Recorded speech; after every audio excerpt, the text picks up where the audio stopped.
우리가 이번에 처음에 에클레시아라고 한 내용을 다루고 있는데, 이 내용은 어쩌면 면에서는 우리 앞으로 에클레시아에 관심이 있으신 모든 분들한테 우리 어떤 신학적 기반이 되는 내용일 것 같아서, 이거를 좀 어쨌든 영상으로 우리가 설교만 좀 잘라서 만들어 놨는데요. 요거 전에 3월 첫째 주에 했던 설교가 있어요. 에클레시아가 무엇인가에 대한, 그것까지 하면 5개가 될 것 같습니다. 근데 그런 내용을 좀 잘 정리를 해서 여러분들도 또 다시 들을 수 있도록 그렇게 좀 할 생각이에요. 오늘은 그 마지막입니다. 에클레시아를 하나님의 뜻이 무엇인가. 사실 에클레시아라는 얘기를 하면서, 에클레시아는 10명 남짓한, 많아도 20명이 넘지 않는 그런 작은 공동체를 뜻하는 것이었다.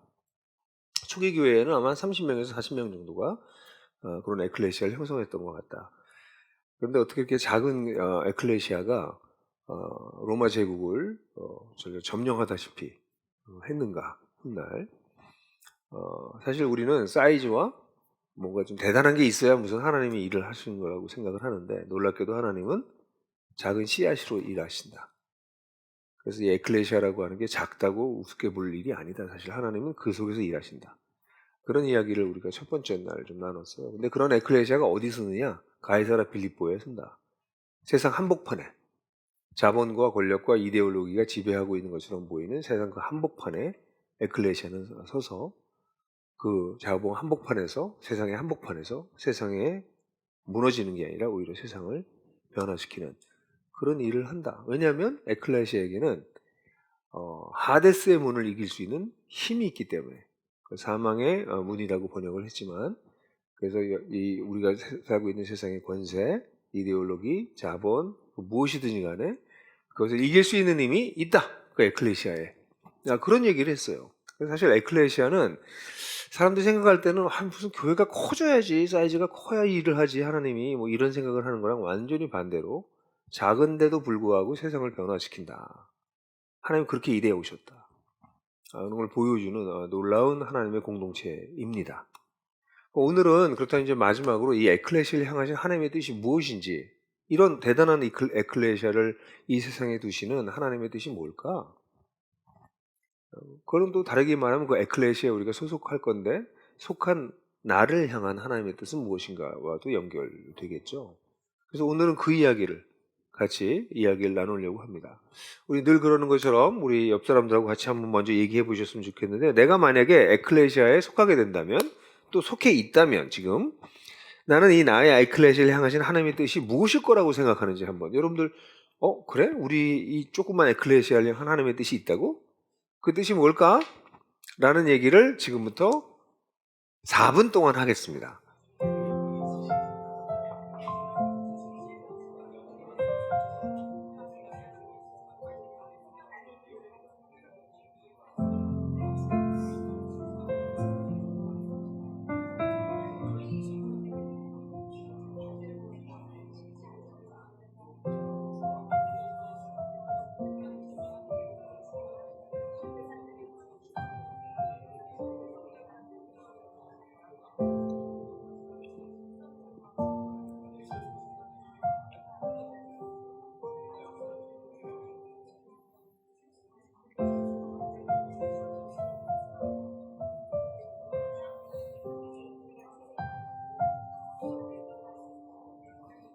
네, 아주 얘기들 좀 많이 하셨네요.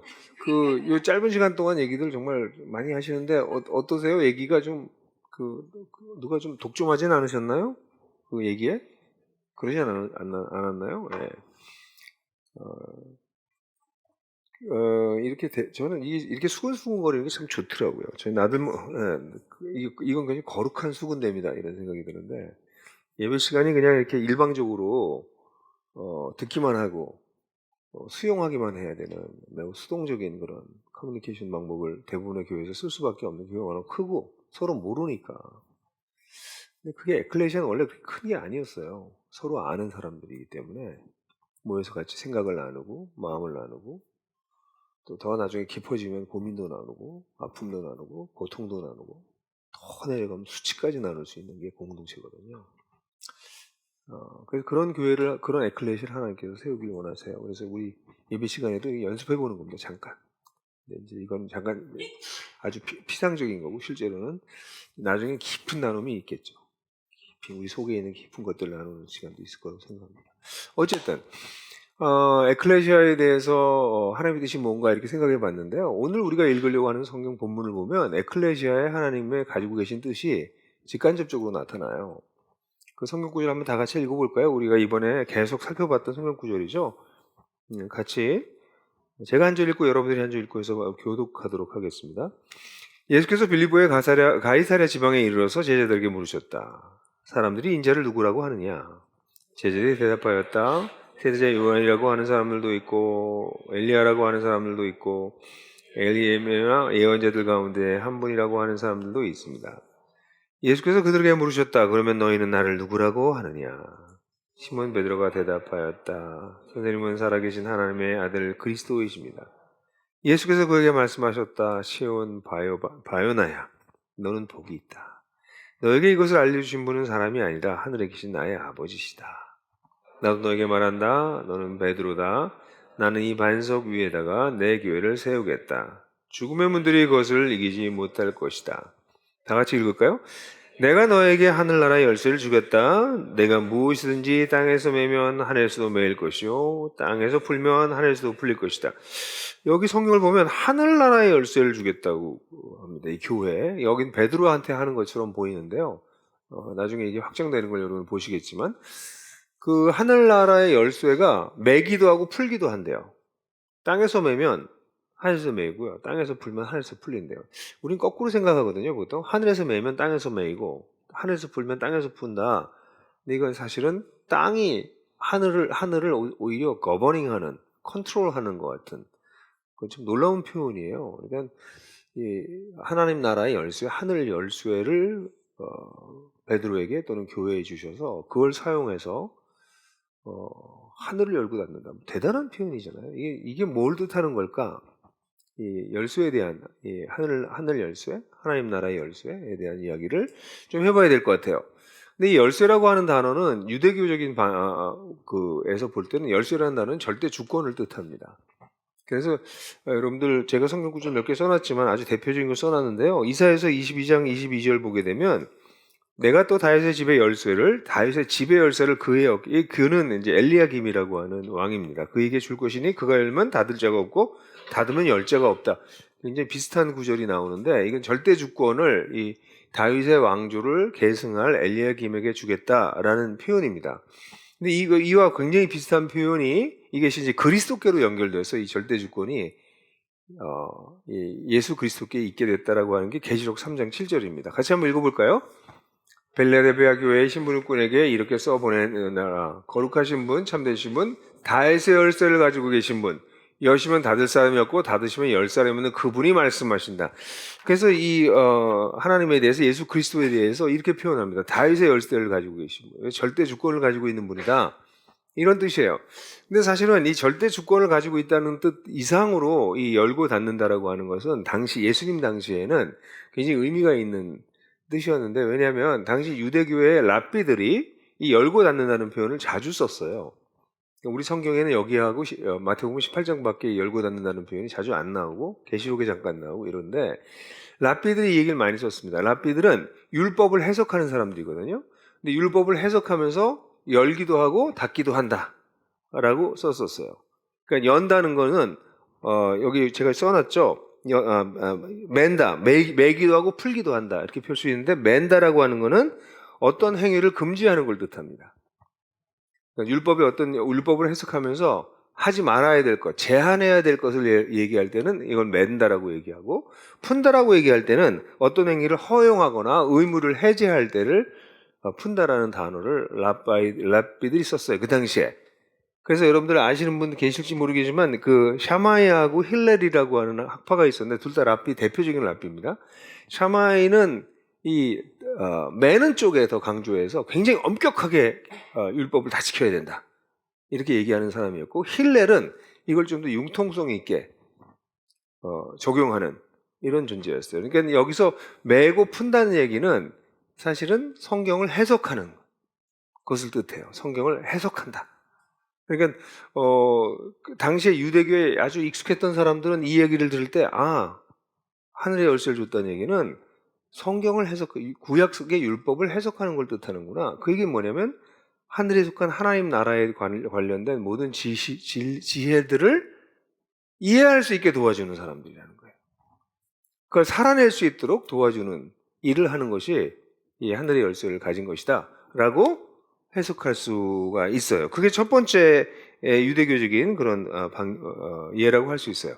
사실 예수님도 그래서 그런 예를 따라서 예수님의 그런 예가 많아요. 예수님은 이 구약의 이야기를 가지고 이걸 풀어주셨어요. 너희는 그렇게 들었지만 그렇게 하는 거 아니야. 여기 생각나는 거 있으세요? 가늠한 여인을 데려다 놓고선 자 돌로 쳐서 죽입시다. 그러니까 이제 예수님께서 뭐라고 하셨어요? 죄가 없는 사람이 먼저 돌로 쳐라. 그냥 구약의 율법으로는 가늠한 사람은 돌로 쳐서 죽여야 된다. 이런 아주 무시무시한 율법이 있었는데 예수님은 그거를 새롭게 풀어서 말씀하시는 거예요. 죄가 없는 사람이 먼저 쳐봐. 그래서 다 젊은 사람부터 나이 든 사람부터 젊은 사람까지 다 떠났다라는 아주 코믹한 사실 그 되게 유머러스한 표현이거든요. 다 떠나버렸어요. 돌로 칠 사람이 없는 거죠. 뭐 그런 거라든가 또 예수님 또 어떤 거 있죠? 예수님께서 얘기하셨던 것들 중에서 안식일 얘기예요. 안식일에는 무조건 아무것도 하지 말아야 된다. 아주 강력하게 이렇게 얘기하는 사람들이 샤마이 쪽이었는데 샤마이 학파였는데 예수님은 안식일에 사람 자꾸 고치시거든요. 아니 그 안식일 때는 사람도 고치지 말아야지 이렇게 얘기하니까 예수님이 아니 안식일이 누구를 위해서 있는 거냐? 안식일의 주인은 하나님이시다. 하나님이 일하시니 나도 일한다. 아주 굉장히 새로운 해석을 이렇게 하시고 계세요. 그래서 구약이라고 하는 책이 단순히 율법을 얘기하는 책이 아니라 거기에 정신이 중요하다. 거기 살아계신 하나님이 중요해. 그래서 그 하나님의 관점으로 성경을 재해석해 주셨어요. 이게 예수님이 사실 메고 풀어주셨던 그런 예라고 할 수 있습니다. 마태복음 같은 데 보면 여러분들 너희들이 원수를 미워하고 그러라고 들었지만 그러나 이런 식으로 너희가 이렇게 들었으나 그러나 하고 그걸 재해석해 주는 얘기들이 마태복음 5장 같은 데 나오죠. 이게 예수님이 풀고 매주셨다. 그러니까 매고 푸는 것에 굉장히 중요한 거는 하나님의 뜻이 잘 담겨져 있는 성경의 내용을 잘 이해할 수 있도록 그걸 열어주는 그걸 지금 우리식으로 말하면 성경을 잘 이해하고 분별하고 그리고 그것을 적용할 수 있게 도와주는 일이 매고 푸는 거라고 좀 확장해서 얘기할 수 있어요. 근데 단순히 그것만 얘기하는 것이 아니라 사실은 이 본문하고 굉장히 닮아있는 본문이 마태복음 18장에 나와요. 마태복음 18장 14절부터 17절까지를 우리가 한번 같이 읽어보려고 그래요. 같이 한번 읽어볼까요? 시작! 내 형제가 너에게 죄를 짓거든 가서 단둘이 있는 자리에서 그에게 충조하여라. 그가 너의 말을 들으면 너는 그 형제를 얻은 것이다. 그러나 듣지 않거든 한두 사람을 더 데리고 가거라. 그가 하는 모든 말을 두세 증인의 입을 빌어서 확정지으려는 것이다. 그러나 그 형제가 그의 말도 듣지 않거든 교회에 말하여라. 교회의 말도 조차 듣지 않거든 그를 이방 사람이나 세리와 같이 여겨라. 내가 진정으로 너에게 말한다. 무엇이든지 너희가 땅에서 매는 것은 하늘에서 매일 것이요 땅에서 푸는 것은 하늘에서 풀릴 것이다. 여러분 18장 17절은 우리가 막 보았던 16장에 나와 있는 구절하고 똑같은 얘기잖아요. 땅에서 매면 하늘에서 매일 것이고 땅에서 풀면 하늘에서 풀릴 거다 이렇게 얘기하잖아요. 근데 여기서는 너희가라고 단어가 바뀌었어요. 그거 보이세요? 16절에서는 너에게 하늘 열쇠를 준다. 네가 그러니까 베드로가 마치 베드로가 그런 것처럼 보이는데 여기서는 이게 베드로만이 아니라 너희는 누구예요? 제자 공동체죠. 그리고 여기 너희는 요 앞부분에 나와 있는 교회라는 단어가 다시 나오잖아요. 교회를 뜻하죠. 교회에게 이러한 하늘의 열쇠가 있다라는 얘기를 여기서 해주고 있는데 여기서 하는 얘기는 뭐예요? 형제가 죄를 지으면 거기 나에게라고 너에게 죄를 지으면 이거는 이제 그것이 있는 사본도 있고 없는 사본도 있어요. 그냥 일반적으로 죄를 짓거든 죄가 뭐예요? 하나님을 떠나는 거예요. 크리스천은 누굽니까? 하나님이 중심이 돼서 살려고 하는 사람들이에요. 근데 죄는 뭐예요? 그 하나님을 고의적으로 떠나는 것입니다. 저는 실수를 뜻하는 게 아니에요. 저기서는 고의적으로 하나님을 떠나는 모습을 보이거든. 그럼 놔둬요? 아니 그럴 수 없다는 거예요. 에클레시아는 가서 누가 그걸 발견한 사람이 먼저 가서 야 너 그럼 그건 아니잖아 라고 얘기해 줘야 된다는 거죠. 근데 그렇게 얘기해 주는데 그 사람이 안 받아들이면 그거와 관련된 두세 사람이 같이 가라는 거죠. 왜냐면 신명기에 보면 두 사람의 증언이 옳다라는 표현이 있기 때문에 혼자 가지 말고 두 사람이 가서 얘기해라. 근데 그 말도 듣지 않으면 에클레시아한테 얘기해라. 근데 에클레시아 얘기도 안 들으면 그때는 어떻게 해라? 이방인처럼, 세리처럼, 그냥 죄인처럼, 그냥 죄인으로 여기라는 거예요. 이건 무슨 얘기냐면, 아니, 에클레시아에 속한 사람들은 하나님의 뜻을 따라 살기로 한 사람들이야.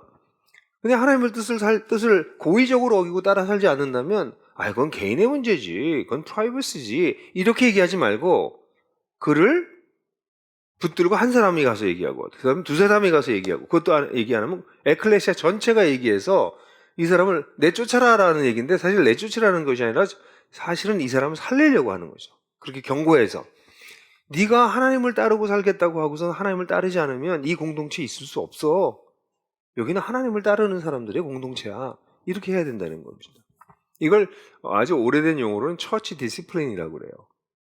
교회 훈육이라고 번역해야 되는데 우리나라에서는 이걸 칠이라고 번역했어요. 칠이. 그래서 굉장히 좀 부정적으로 뭔가를 벌을 주고 부끄럽게 만들고 그러는 것으로 사용됐는데 원래 이 뜻은 디시플린입니다. 디시플린이 뭐예요? 훈련하는 거, 훈육. 교회가 그렇게 성도들을 보호하고 또 잘 살 수 있게 도와줘야 된다. 그 역할을 교회가 하는 거라고 얘기하고 있습니다. 이걸 실제로 바울이 초대교회에서는 이거를 적용했었어요. 그래서 여러분들 고린도전서 5장을 보게 되면 5장에 아주 그 간음한, 그러니까 행음을 한, 음란하게 삶을 계속 살았던 사람들에 대해서 그걸 내쫓아라 그 사람을. 그렇게 얘기할 때 바울이 뭐라고 그래요? 여러분은 그러한 자를 당장 사탄에게 넘겨주어서 그 유체를 망하게 하고 그의 영은 주님의 나라에 구원을 얻게 해야 할 것입니다. 여기 육체라고 하는 건 여러 번 제가 말씀드렸지만 이 body를 얘기하는 게 아니고 몸이 아니고요. 죄된 성품, sinful nature, 죄에 속한 속성, 그런 뜻이 sarx라고 하는 단어인데 그걸 단어를 그대로 번역하면 육체라고 번역하는데 그 뜻은 그런 겁니다. 그래서 그 사람으로 하여금 그 죄된 성품을 좀 벗어나게 하고 하나님과 관계에서 다시 살 수 있도록 그렇게 해줘라 라고 바울이 얘기를 해요. 이건 뭐예요? 내쫓는 거죠. 매는 거야 지금. 여기서 매고 푸는 거라면 이 매는 겁니다. 근데 재밌게 고린도 후서 보면 그 사람에 대한 얘기가 다시 나와요. 여러분 대다수는 그러한 사람에게 이미 충분한 벌을 내렸습니다. 그러니까 그 공동체에서 내보냈던 거, 공동체에 뭐 성찬에 참여를 못하게 한다거나 그래서 경각심을 줬단 말이에요. 그러나 여러분은 도리어 그를 용서해주고 이제는 용서해주고 위로해 주어야 됩니다. 그 사람이 지나친 슬픔에 짓눌릴 일이 없도록 해야 합니다. 이건 뭐 하는 걸까요? 다시 공동체로 그 사람 회개했으니까 다시 정신 차렸으니까 다시 그를 받아들여 그를 수용해줘. 이거는 지금 맸다가 푸는 거죠. 그죠? 매고 푸는 일을 사실은 성경에 우연히 지금 이게 나타나거든요. 이게 고린도전서와 고린도 후서에 이렇게 나타나요. 이건 참으로 놀라운 얘기예요. 약간 여러분들이 고개를 갸우뚱할지도 몰라요. 아니 뭐 개인의 문제를 이렇게 다뤄? 아니 프라이버시가 얼마나 중요한데 내 프라이버시를 그렇게 막 치고 들어온다고? 이건 오늘날 우리가 가지고 있는 아주 개인주의적인 그런 생각 때문에 그런 것이죠. 근데 에클레시아라고 하는 것이 하나님을 따르기로 같이 결심한 공동체라면 내 가족이라면 내 가족이 딴짓을 하고 딴 데로 가는데 그것을 내버려 둘 수 있을까요? 그럴 수 없죠. 야, 너 그러면 안 돼. 야, 정신 차리고 같이 살자. 그렇게 얘기해도 개인의 조언을 듣지 않으면 에클레시아 전체가 너 그러면 안 돼. 네가 계속 그렇게 주장한다면 넌 우리 공동체를 떠나야 돼. 그렇게 얘기하는 게 왜 해준다고요? 그 사람 살리려고. 그래서 이 바울과 같은 경우에는 내어줘서 결국은 구원을 얻게 해야 되지 않겠냐 그 사람. 그러나 그 사람이 회개하니까 그 사람 너무 깊은 슬픔에 있지 않도록 그를 받아들이고 오히려 위로해줘라 이제는. 그렇게 얘기한 것이었거든요. 오늘날 교회는 사라졌습니다. 뭐 이런 거 하면 딴 교회 갑니다. 내가 뭐 교회가 여기만 있는 줄 알아? 딴 데 갑니다. 교회가 이런 거 못합니다. 또 미국 같은 경우에 심하게는 이런 거 하면 법적인 소송을 걸립니다. 수를 해요, 수를. 내 프라이버시를 교회가 다룬다. 법적으로도 문제를 일으킬 수도 있는 그런 문제입니다. 오늘날도 굉장히 쉽지 않은 문제지만, 근데 내 가족이 하나님을 잘 따르지 않고 딴짓을 하는데 내버려 두는 것이 그건 거의 불가능하죠. 그래서 메고 푸는 일 중에 아주 중요한 것 중에 하나가 공동체 안에 있는 내 형제와 자매를 책임지고 그걸 붙들고 그가 건강하게 성장할 수 있게 도와주는 일. 그게 메고 푸는 일 중에 또 하나입니다. 근데 이 메고 푸는 일은 우리가 읽었던 지금 우리가 읽었던 마태복음 17장의 바로 뒷부분을 보게 되면 18장 18절하고 19절이에요. 거길 보면 한 걸음 더 나가요. 그게 뭔가요? 한번 같이 읽어볼까요? 시작. 내가 진정으로 거듭 너에게 말한다. 땅에서 너희 가운데 두 사람이 합심하여 무슨 일을 구하면 하늘에 계신 내 아버지께서 그들에게 이루어 주실 것이다. 두세 사람이 내 이름으로 모여있는 자리 거기에 내가 그들 가운데 있다. 이 17절에서 뭐라고 했어요? 땅에서 매면 하늘에서도 너희가 땅에서 매면 하늘에서 매일 것이고 땅에서 풀면 하늘에서도 풀릴 것이다 라고 얘기하고 난 다음에 이어서 18절에 너희가 또 땅에서 너희가 가운데 두 사람이 합심하여 무슨 일을 위해서 기도하면 하늘에 계신 아버지가 그들에게 이루어 주실 거다. 여긴 이 얘기를 확장하고 있어요. 처음에는 너희 가운데서 죄 지은 사람, 그래서 죄에 거하려고 하는 사람을 어떻게 다뤄야 된다는 얘기를 하다가 뒤로 넘어가면서 여기서 무슨 얘기를 하고 있냐면 너희가 땅에서 함께 기도하면, 합심해서 기도하면 하늘에 계신 하나님이 그 기도를 들어주실 거야 라고 얘기하면서 그 얘기를 조금 더 부연해서 19절에는 합심한다라고 하는 거를 두세 사람이 내 이름으로 모인 곳에는 이렇게 얘기하십니다. 그러니까 교회는, 이 에클레시아는 어떤 존재냐면 예수님의 이름으로 모인 사람들이에요. 예수님의 이름으로 모였다는 건 뭐예요? 예수님의 인격과 예수님이 하신 일에 기초해서 모인다는 뜻입니다. 예수님을 거의 대신해서. 그 예수님의 이름으로 모여있는 사람들은 결국 예수님께 얼라인이 되어 있는 거잖아요. 예수님께 맞춰져 있는 사람이잖아요. 그러니까 그들이 합심해서 기도하면 그럼 하나님 뭐 하신다고요? 땅에서 기도했는데 하늘에서 들으시고 그걸 응답하신다고. 하나님을 움직일 수 있다는 거예요. 대단한 거죠. 이 쬐끄만 에클레시아가 몇 명 안 모인 사람들이 예수님의 이름으로 진짜 모여서 예수님께 얼라인 된 상태로 합심해서 같이 기도를 하면, 하나님의 뜻으로 기도하면 땅에서 이루어진다는 거야. 와, 대단하죠. 그죠? 그러니까 우리가 제가 지금 세 가지 정도 여러분들하고 같이 이 이야기를 했는데, 열쇠라는 건, 하늘의 열쇠라는 건 이게 대단한 겁니다. 근데 이런 하늘의 열쇠를 제대로 쓰지 않은 사람들이 그 당시 예수님 당시에 랍비들이었어요. 그 당시 지도자들이었습니다. 그래서 예수님이 누가복음하고 마가복음에서 조금 다르게 같은 표현이었을 테지만 듣는 사람들의 특징에 따라서 이걸 다르게 표현했는데 거의 같은 얘기를 해요. 누가복음부터 볼까요? 이렇게 성경을 보게 되면 성경 구절을 보면 나오나요? 네, 누가복음 같이 읽어볼까요? 너희 율법 교사들에게 화가 있다. 너희는 지식의 열쇠를 가르쳐서 너희 자신도 들어가지 않고 또 들어가려고 하는 사람들도 막는다. 여기 열쇠라는 단어가 나와요. 근데 이건 지식의 열쇠라고 나옵니다. 근데 마태복음 보면 같은 내용인데요. 마태복음 보세요. 마태복음 읽어보죠. 율법학자들과 바리새 사람들아, 위선자들아, 너에게 화가 있다. 너희는 사람들이 들어오지 못하도록 하늘나라의 문을 닫기 때문이다. 너희는 자기도 들어가지 않고 들어가려고 하는 사람도 들어가지 못하게 한다. 여기는 하늘의 문이라고 하고 열쇠는 안 나왔어요. 누가복음에는 하늘나라라고 하는 얘기는 없고 열쇠라는 말, 지식의 열쇠라는 말이 있는데 같은 얘기예요. 그러니까 그 당시에 종교 지도자들은 어떻게 했냐면 자신들에게 주어진 열쇠를 가지고 하늘문을 닫아버렸어요. 그러니까 자기도 안 들어가고 딴 사람도 못 들어가게 하고 있다는 거예요. 그러면서 예수님께서 그들에게 화가 있다. 사실 마태복음의 5장에는 복이 있다라고 팔복을 얘기하잖아요. 근데 마태복음 23장을 보면 화가 있다. woe to the 이렇게 나와요. 이 화가 있다는 얘기를 굉장히 무서운 말씀을 이렇게 하시는데 그 무서운 말씀을 하는 대상이 누구였냐면 당시의 종교 지도자들이었습니다. 율법학자와 바리새파 사람들이었어요. 신앙생활 오래 한 사람들. 근데 그 사람들이 뭐 하고 있다고요? 하늘나라의 열쇠를 써야 되는데 하늘나라의 열쇠를 썼는데 어떻게 했어요? 여는 게 아니라 닫고 있다는 거예요. 그래서 자기도 못 들어가고 안 들어가고 딴 사람들도 못 들어가게 한다는 거예요. 오늘날 한국 교회는 이 열쇠를 열고 있는 것 같아요? 닫고 있는 것 같아요? 그죠? 섬뜩하죠. 한때 한국 교회가 이 열쇠를 잘 열어서 수많은 사람들이 이 하나님 나라로 몰려 들어갔던 때가 있습니다.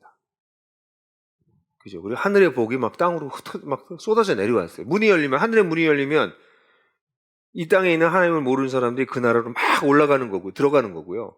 또 하늘의 복이 막 땅으로 쏟아져 내려. 뭐 그런 이미지가 있을 수 있죠. 실제로 그런 일이 한국 교회에 아주 잠시 있었어요. 근데 그때 한국 교회가 굉장히 교만해지고 또 그때 이미 가지고 있었던 세속적 가치를 정결하게 하지 않았기 때문에 그 세속적 가치가 누룩처럼 퍼져가지고 곰팡이 확 퍼지는 것처럼 한국 교회가 확 퍼져서 결국은 지금은 교회를 보고 또는 우리를 보고 우리 크리스찬들을 보고 사람들이 와, 하늘 문으로 들어가고 싶다. 그게 아니라 안 들어가는 거죠. 그런 일이 벌어진 거죠. 그러니까 이건 대단한 거예요. 우리 이 에클레시아라고 하는 거는 어떤 열쇠를 가지고 있어요?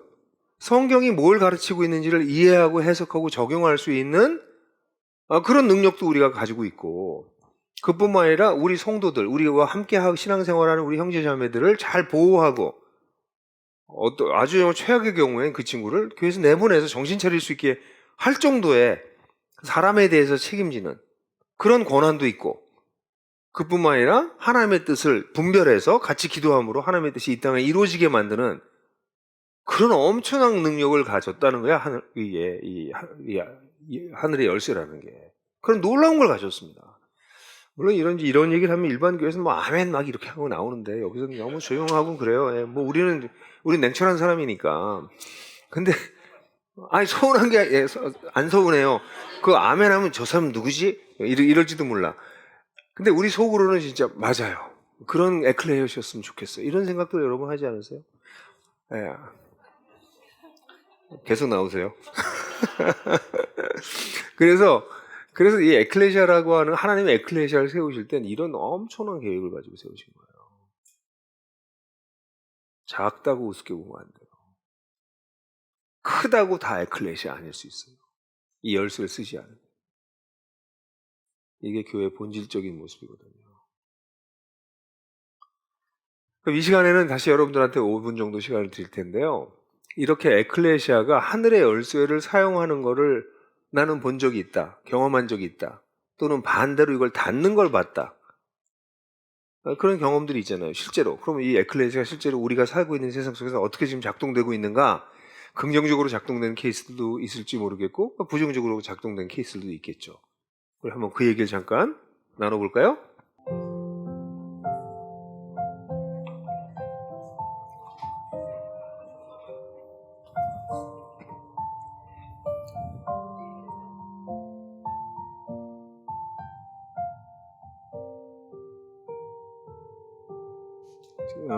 이런 하늘의 열쇠를 하나님 나라의 열쇠를 사용하는 에클레시아를 많이 경험하고 자주자주 보는 게 정상이어야 되는 상황인데 아마 같이 이야기 나누다 보면 그 열쇠를 잘 사용하는 그런 에클레시아보다는 잘 못 사용하는 에클레시아가 좀 많지 않나 또 우리가 그런 걸 경험해서 너무 힘들지 않았나 그런 생각이 좀 들기도 합니다.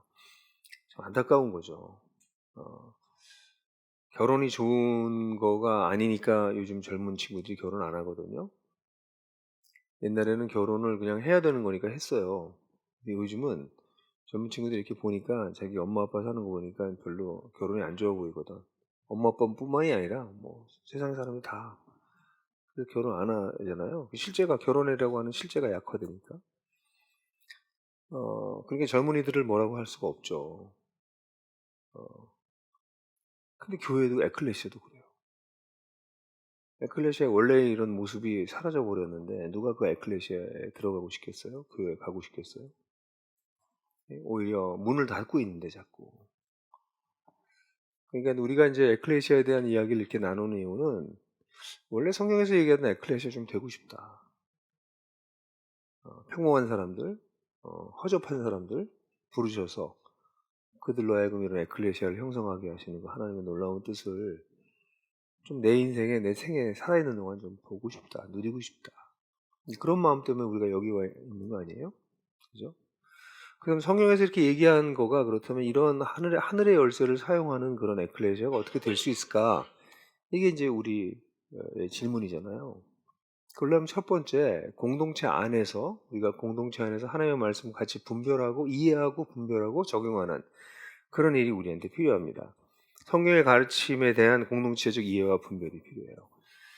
그러니까 오늘날 한국 교회의 사실 문제가 뭐냐면, 목사님의 설교를 일방적으로 듣고 그게 거의 끝이라는 거예요.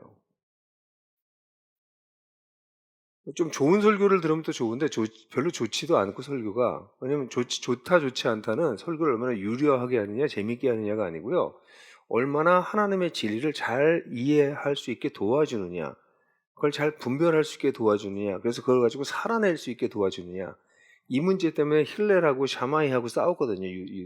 랍비들이 이걸 해석하는 것 때문에. 근데 우리 오늘날의 그리스도인들은 이게 하나님의 뜻이야? 그렇게 성경에 있는 게 맞는 거야? 그럼 그렇게 읽고 그렇게 사는 게 맞아? 이런 거 가지고 고민들을 안 해요. 그러니까 설교가 일종의 엔터테인먼트가 됐어요.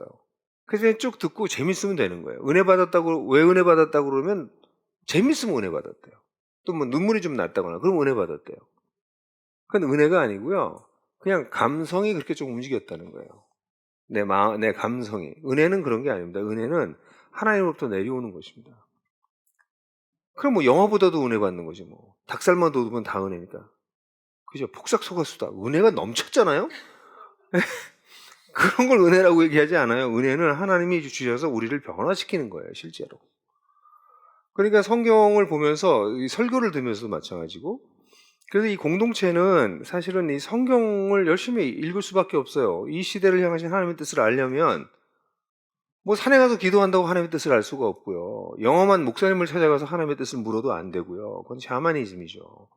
그러니까 결국 하나님의 뜻이 총체적으로 쓰여져 있는 성경이라고 하는 책을 우리가 읽고 그걸 이해하고 그걸 분별하고, 그럼 그걸 우리 현대사회에 나의 삶에 어떻게 적용할까, 그걸 고민하는 게 공동체인 거예요. 에클레시아에서 해야 될 가장 중요한 게 뭐예요? 그거예요. 거기에 만약 우리 개신교의 전통상 우리 목사님들이 이걸 성경을 잘 공부해서 그걸 설교를 해주면 그게 다 그렇구나 다 하고 아멘 아멘 하는 게 아니라, 그걸 가지고 같이 고민하고, 이게 진짜 그런가, 맞나, 이렇게 사는 게 맞나, 일단 이게 성경으로부터 나온 게 맞나, 그 성경으로부터 나온 거라면 권위를 갖는 거거든요. 그러면 그 다음에 그럼 난 이걸 어떻게 살지, 우리는 어떻게 살지, 그런 거 같이 고민하는 게 에클레시아입니다. 설교만 쓱 듣고 집에 가면 그건 에클레시아의 기본적인 하늘의 열쇠를 거의 사용하지 않는 그런 모습이에요. 그거 듣고 난 다음에 뭐 몇 시간이나 기억해요? 그 다음날 아침만 돼도 기억이 안 날걸요? 그래서 저는 여러분들 우리 강의한 밑에 보면 삶으로 말씀 읽기라는 게 있잖아요. 삶으로 말씀 읽기라고 하는 거가 끝나고 난 다음에 이걸 생각해 볼 수 있고 토론할 수 있는 문제인데, 사실은 일주일 동안 이걸 좀 생각해 보는 거예요. 이 말씀을 가지고 사는 거예요. 삶으로 저런 게 맨 뒤에 나오잖아요. 그럼 저걸 가지고 실제로 어떻게 살까, 어떻게 살아낼 수 있을까 고민을 하고, 사실 제일 좋은 거는 주일날 설교를 듣고 주일날 예배 끝나고 난 다음에는 뭐 모임을 하면 듣자마자 즉흥적 반응이기 때문에 사실은 그게 별로 썩 좋지는 않아요. 즉흥적 하게 되면 일종의 설교 품평이 될 가능성도 있고, 뭐 좋았다 나빴다, 뭐 난 동의한다 동의하지 않는다. 근데 그게 아니라 일주일 동안 그거 가지고 살다가 한 금요일이나 토요일쯤 만나서 난 살아보니까 이런 게 고민이 되더라. 이렇게 되더라. 근데 이건 또 안 되더라. 뭐 이런 얘기들 같이 나누는 거가 사실 에클레시아에서 하는 거죠. 그렇게 되면 사람이 주일날 설교 하나만 들어도 변해요. 전제는 설교가 하나님의 말씀에 근거한 가르침이라고 하는 전제가 있다면 그것만 가지고 사람이 변할 수 있는 거죠. 그래서 우리 에클레시아라고 하는 것은, 그래서 어떤 면에서는 주일날 공동체에서 선포된 말씀뿐 아니라 또 주중에 자기가 성경 읽으면서 깨닫잖아요. 깨달은 걸 같이 나누고. 근데 깨달은 걸, 난 이런 거 깨달았어요, 그 지식 자랑하는 게 아니고요, 이걸 보고 난 이렇게 삶을 살기로 마음 먹었어요. 성경의 이런 가르침이 내 마음에 이런 걸 픽스해주네, 교정해주네, 이렇게 얘기하는 거가 하늘 열쇠를 쓰는 겁니다. 그게 기본입니다. 그게 출발점입니다. 첫 번째. 그러면 개인들이 조금 성장하겠죠? 근데 그 다음에 두 번째, 우리가 하늘의 열쇠를 가지고 열고 풀고 여는 일 중에 또 하나가 뭐예요? 우리들 서로 돌보는 거예요. 우리는 예수님을 정말 알게 되면 예수로 인해서 우리의 신분이 바뀌고 우리는 새 사람이 됐다고 얘기하지만 그건 하나님께서 그리스도 안에서 이루시는 놀라운 일이에요. 근데 그게 우리에게 실제로 나타나는 데는 시간이 필요합니다. 왜냐면 우리는 어떤 걸 가지고 있냐면 옛사람을 가지고 있어요. 그건 우리가 요즘으로 얘기하면 옛날 습관이에요. 하나님 믿기 전에 가지고 있던 습관들이 우리 몸에 더덕더덕 붙어 있어요. 생각하는 방식, 세상을 보는 눈, 내 밑에 그리고 내가 하는 여러 가지 행동들, 그리고 저 밑에 내 마음 저 밑에 있는 나의 무의식에까지 깔려 있는 옛날 습성들이 있어요, 우리가. 그래서 그걸 벗어버려져 가는 것이 크리스천의 성숙해 나가는 과정입니다. 기독교는 놀라운 거죠. 이렇게 벗어버려서 온전한 사람이 되는 게 아니라 하나님이 이미 온전한 사람으로 만들어 버리셨어요. 새로운 창조물을 새롭게 창조하셨어요. 그러니까 거기에 걸맞게 살려고 살아가는 게 크리스천이에요. 그러니까 다른 모든 종교는 do, 이거 해, don't, 저거 하지 마라 이렇게 얘기하는데 기독교는 done, 하나님이 다 이루셨어요. 그러니까 이제 이루신 것에 걸맞게 살아요. 그래서 우리는 우리가 가지고 있는 옛사람을 벗어버리거든요. 근데 문제는 이게 뭐 하루아침에 되는 문제는 아니에요. 어떤 건 정말 자기도 모르게 자기 의식 속 저 밑에 있는 거예요. 그게 켜켜이 밑에 깔려 있기도 해요. 그러면 이런 것들이 나오죠, 겉으로. 근데 이게 성숙하지 못해서 나오는 거는 이 공동체가 어떻게 줘야 돼요? 기다리고 격려해 줘야 돼요. 그 사람이 그러고 싶어서 그러는 게 아니라 너무 깊숙한 데부터 그게 있는 거예요. 그럼 그걸 우리 기다려줘야 돼요. 그 사람이 그게 풀어나갈 수 있도록 격려해주고 도와주고 그런 역할을 우리가 하는 것이죠. 그런데 그게 아니라 이거는 고의적으로 과거로 돌아가려고 하는 이 크리스찬들 가운데 이런 크리스찬들이 꽤 있어요. 하나님을 믿고 나면 하나님 모든 죄를 용서해 준다고 우리가 배우거든요. 그러니까 죄를 지면 하나님 용서해 주셔. 그거 이제 맞들이면요. 죄를 지으면서 계획을 세워. 이번 주 금요일은 아무래도 접대가 있으니까 죄를 짓게 될 것 같아. 그럼 이번 주 금요일 죄 짓는 건 어쩔 수 없고 토요일 날 좀 후회를 하다가 주일 날 회개를 하면 돼. 이렇게 정교한 계획을 세우는 거죠. 네? 농담 삼아 얘기한 거지만 사실 많은 크리스천들의 의식 속에는 그런 의식이 있어요. 하나님이 다 용서해 주실 거니까. 그리고 내가 죄를 지면 하나님 용서해 주시면 용서받는 은혜가 있잖아. 그 맛에 또 크리스천 생활, 나는 정말 죄인이야. 근데 하나님 늘 용서해 주셔. 하나님 너무 좋으신 분이야. 그러면서 막 은혜롭게 사는 거예요. 그거를 로마서 6장에서 뭐라고 그래요? 은혜를 더하려고 죄에 거하겠느냐? 그럴 수 없느니라. 그래서 이제 그렇게 의도적으로 죄에 거한다. 어떤 사람이 그럴 경우에 우리가 하늘 열쇠를 써야 돼요, 말아야 돼요? 써야죠. 그를 사랑한다면. 그럼 불편하겠죠. 그런 얘기를 하는 게 불편하겠죠. 근데 사랑은 불편한 거예요. 사랑은 사람 편하게 해주는 게 사랑이 아니에요. 사랑은 진리 가운데 같이 걸어가자. 진짜 살자. 우리 좀 제대로 좀 살아보자. 그게 사랑이에요. 그러니까 그러려면 어떻게 해야 돼요? 그렇게 고의적으로 죄에 거하려고 할 경우엔 우리가 얘기해야죠. 그러면 안 돼, 너. 너 그럼 결국은 파멸에 이르러. 너 인생 망가진다. 그 사람 살려야 되니까. 근데 그 말을 안 들어, 계속. 그럼 어떻게 해요? 정말 마지막 방법은 너 우리 공동체에서 나가야 되겠다. 넌 고의적으로 하나님을 안 따르니까. 그 나들목교회 초기 시절인데요. 저희 교회를 같이 시작했던 한 목사님이 바람을 폈어요. 그 외의 이름은 김관영 목사예요. 바람을 폈어. 그리고 회개를 안 하는 거예요. 도망갔어. 여기 우리 자매랑 애들 다 내드리고. 그래서 그 형제를 붙들고 씨름했는데 말 안 들어가지고 우리가 교회에서 제명했습니다. 네, 결국 2, 3년 후에 영재에 다시 돌아왔어요. 회개하고. 그래서 저희가 다시 예배를 해서 그 형제를 용납하는, 물론 관계된 사람만 참여했어요. 그런 예배를 드려서 그 형제가 다시 회복됐습니다. 지금 그 형제는 극단 광야라고 하는 걸 하면서 지금 아주 뮤지컬, 한국 기독교 뮤지컬에 저보다 나이가 좀 어리지만 거의 대부라고 얘기할 정도로 큰 역할을 하고 있어요. 네, 사람이 회복돼요, 그렇게. 그런 케이스들이 많습니다. 나도 목교회 시절에는. 사람을 살리는 일. 다 남의 일이니까 그런 걸 신경 쓰는 게 아니지. 이렇게 얘기하면 안 된다는 거죠. 왜냐면 우리 진짜 그 사람 사랑하고 그 사람 정말 살려야 되니까. 네, 현대교회에는 이것이 사라졌어요. 개인주의와 프라이버시라고 하는 이름으로. 그래서 우리는 뭐 하는 사람들이에요? 형제를 지키는 자예요. 가인이 뭐라고 그랬어요? 아벨을 죽이고 하나님도 아벨 어디 갔어? 그랬더니 가인이 뭐라고 그랬어요? 내가 형제를 지키는 자이니까. 그게 죄의 본질적인 모습입니다. 네, 사도 요한은 뭐라고 얘기하나요? 우리가 하나님 예수 그리스도를 통해서 사랑을 알았으니 우리도 형제를 위해서 우리 목숨을 버리는 것이 마땅하도다. 둘 중에 하나인 거예요. 내가 형제를 지키는 자이니까. 아니면 나는 나의 형제를 위해서 목숨을 버리는 사람입니다. 그건 완전히 다른 두 갈래의 길이죠. 에클레시아에 속한 사람들은 원래는 내가 형제를 지키는 사람입니까? 이렇게 살던 사람이었는데 이젠 내가 형제와 자매를 지키며 살고 싶습니다.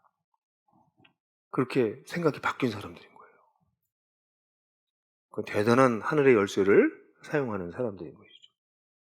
마지막으로는 이런 공동체 속 이런 사람들은 하나님의 뜻이 세상에 일어나는 것을 위해서 함께 일해요. 하나님의 뜻을 함께 분별합니다. 야, 이게 하나님이 이 세상을 보면서 정말 안타까워 하시겠네. 이 부분은 우리가 좀 할 수 있겠는데? 그러면 이 일을 위해서 우리 같이 기도합시다. 그러니까 기도하는 사람들은 그 다음에 뭐가 일어날까요? 액션이 따라 나옵니다. 진짜 기도하는 사람들은 액션해요.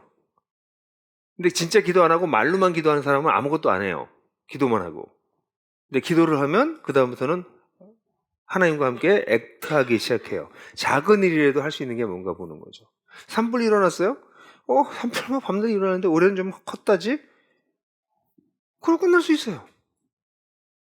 근데 우리 십시일반으로 모아서 여기 좀 도웁시다. 그렇게 돕는 거예요.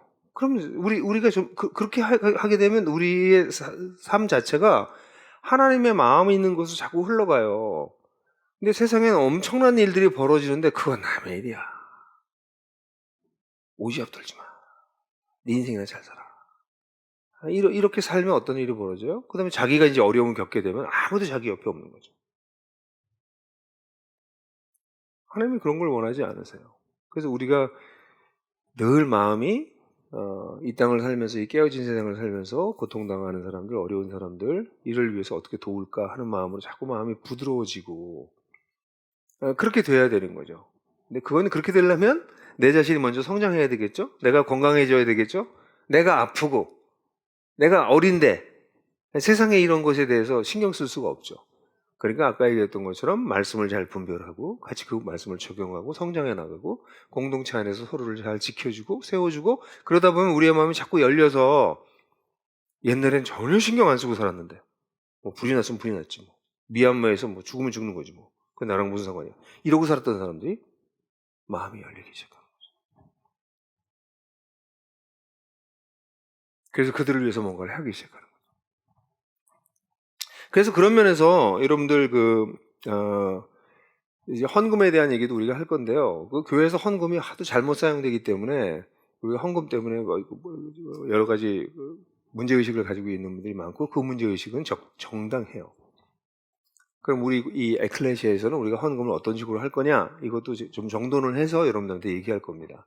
근데 아주 중요한 건 우리의 헌금은 대부분 우리의 선한 일을 위해서 사용될 겁니다. 이 공동체를 꾸리는 것이 가능하면 적고 이런 이 사역도 해야 되니까 거기에도 물질이 필요하겠죠. 그러나 그것만을 위한 것이 아니라 오히려 그것은 포션이 작고 오히려 우리가 해야 될 일들이 더 많은 다른 사람 섬기는 일들 그런 쪽으로 우리의 재물과 시간을 자꾸 쓰는 일들이 필요할 것 같아요. 그래서 그것도 여러분들과 나누겠죠. 근데 그보다 먼저 여러분들이 하셨으면 하는 것은 여러분들이 기도의 지경이 좀 넓어지셨으면 좋겠어요. 물론 어떤 분들은 자기를 위해서도 별로 기도 안 해요. 기도를 안 믿기 때문에. 기도가 뭐예요? 하늘의 열쇠를 쓰는 거예요. 하나님의 뜻을 이 땅에서 열고 닫는 일을 누가 하는 거예요? 기도를 통해서 하는 거예요. 사람들이 그래요. 하나님 기도 응답 안 한다고. 하나님 안 하죠. 자기 마음대로 기도하니까 하나님께서 그걸 응답하시겠어요? 자기 뜻대로 열심히 기도하면 기도가 응답된다고 하는 건 기독교의 기도가 아닙니다. 그건 샤머니즘의 기도입니다. 근데 기독교의 기도는 어떤 기도예요? 하나님의 뜻을 분별해서 분별한 걸 가지고 이 땅에서 메고 푸는 거예요. 하나님이 그걸 기다리세요. 하나님의 뜻이 이 땅에 이루어질 수 있도록 선행하는 기도를 하나님께서 기다리세요. 그걸 저는 사역의 기도라고 불러요. 이건 일하는 기도예요. 이 사람들은 어떤 사람들이에요? 하나님의 뜻을 분별한 사람입니다. 아, 이게 하나님의 뜻이다. 이 뜻은 이 땅에 이루어지는 것이 맞다. 그렇다면 뭐예요? 그걸 하기 위해서 행동을 먼저 하기 전에 기도부터 하는 거죠. 그걸 이제 알기 시작하면 이게 기도가 일이네. 기도가 사역이네. 이제 이거 깨닫기 시작하는 거죠. 그래서 기도의 지경이 넓어지기 시작해요. 많은 사람들이 인생을 살면서 자기가 별로 기쁘지 않아요, 인생 사는 게. 너무 힘들고 지치기만 하고요. 그런 사람들이 많아요. 근데 하나님께서는 우리가 성령님을 모시고 사는 사람들이라면 우리가 사랑, 희락, 화평 이런 게 우리 속에서 가득 차길 원하세요. 그럼 여러분들 자신을 위해서 그걸 기도하셔야 돼요. 하나님, 제가 성령님의 다스림을 받고 사는 사람 되고 싶어요. 아니 뭐 그게 좀 사실은 굉장히 어드밴스 된 거라고 느껴지면 아니 하나님 저는 좀 기독교가 뭔지 제대로 좀 알았으면 좋겠어요.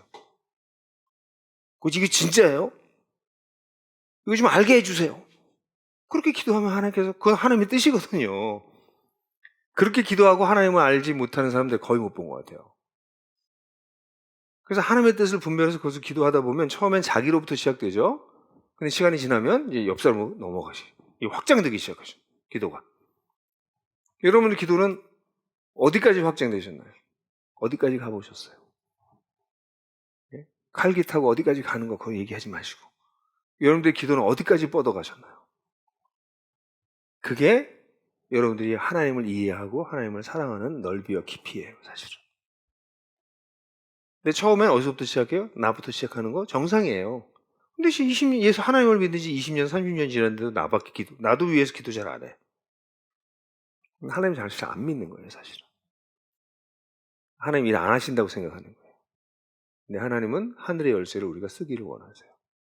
그래서 오늘도 여러분들 나가실 때 제가 이거 하나 놔뒀는데 우리 요거 한국 사회와 한국 교회를 위한 기도 동역자가 되어 주세요. 요 조그만 쪽지가 있는데 이거는 월요일마다 아침에 중보기도 제목을 보내드려요. 4개씩.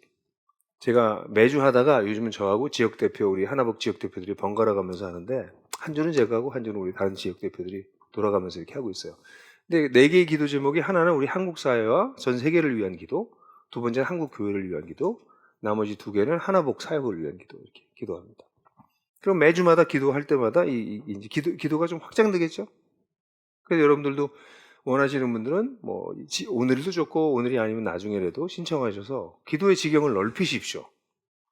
그래서 하나님과 함께 하늘 열쇠를 쓰는 법을 자꾸 배우십시오.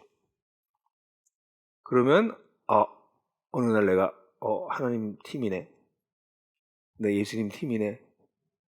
예수님이랑 같이 일하고 있네. 이런 걸 아시게 될 겁니다. 여러분, 그 에클레시아가 조그맣다고 힘이 없는 게 아니고요. 에클레시아가 크다고 힘이 있는 것도 아니에요. 크면요, 돈으로 하면 돼요.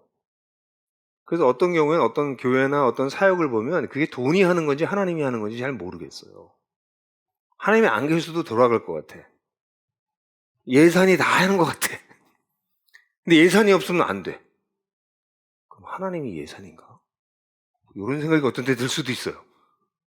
그죠? 근데 돈이 없어도 하나님이 일하세요. 그게 하늘 열쇠를, 하나님 나라의 열쇠를 쓰는 사람들은 그걸 이제 알기 시작해요. 그래서 오히려 돈이 들어올 때 조심해요. 이 돈이 하나님이 하시는 일을 방해하거나 또 내가 하나님이 하시는 일을 못 보게 만들거나 그렇다면 이 돈이 오히려 도움이 안 되는 거예요. 그래서 그런 에클레시아가 여러분들 될 수 있습니다. 지금 그런 에클레시아가 너무 필요해요. 큰 교회가 필요한 게 아니라 작지만 단단한 교회, 진짜 교회, 진짜 에클레시아가 필요합니다. 우리 한국 사회를 보십시오. 수많은 크리스찬들이 있지만 수많은 크리스찬들이 역사적인 심각한 순간순간에 자기 역할을 하냐고요. 그건 그들의 문제가 아니라 우리의 문제예요. 여러분들은 그렇게 할 수 있냐고요. 그 순간에 이건 안 됩니다.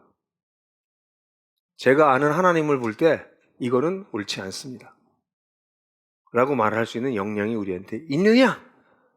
또 그렇게 말하려고 할 때 세상은 나를 버릴지 몰라도 나를 버리지 않고 네가 맞아. 그렇게 살아. 네 뒤에 우리가 있어. 그럴 에클레시아가 있으시냐고요. 뿐만 아니라 우리 한국교회의 상황은 지금은 굉장히 심각한 쇠락세입니다. 굉장히 빠른 속도로 쇠퇴하고 있어요. 그런데 만약에 이런 진짜 에클레시아가 살아남는다면 사망의 권세, 음부의 권세가 이기지 못할 터이니 10년, 20년 지나서 한국교회가 정말 바닥을 완벽하게 치는 날이 왔을 때 여러분들 에클레시아는 거기 살아남아서 아니요, 하데스의 문이 우리를 이기지 못해요. 보세요. 우리를 보세요. 라고 말할 수 있는 교회가 되실 수도 있을 거예요. 저는 여기 계신 분들이 교회만 왔다 갔다 하는 것에 한계를 느끼시는 분들이라고 생각하고 사람 많이 모아놓고 설교 들려주는 게 교회가 아니라는 생각을 하신 사역자들이 여기 와 계시다고 생각하고 그렇다면 여러분들 이 에클레시아에 속하십시오. 그리고 그 에클레시아로 자라가십시오. 그래서 진짜 하나님이 이 시대에도 일하고 계시다는 것을 하늘나라의 열쇠를 쓰는 사람들을 간절히 찾고 기다리신다는 사실을 우리가 이론으로가 아니라 실제로 우리의 삶을 통해서 드러낼 수 있었으면 좋겠습니다. 그런 놀라운 축복이 여기 계신 모든 분들에게 있게 되기를 간절히 바랍니다.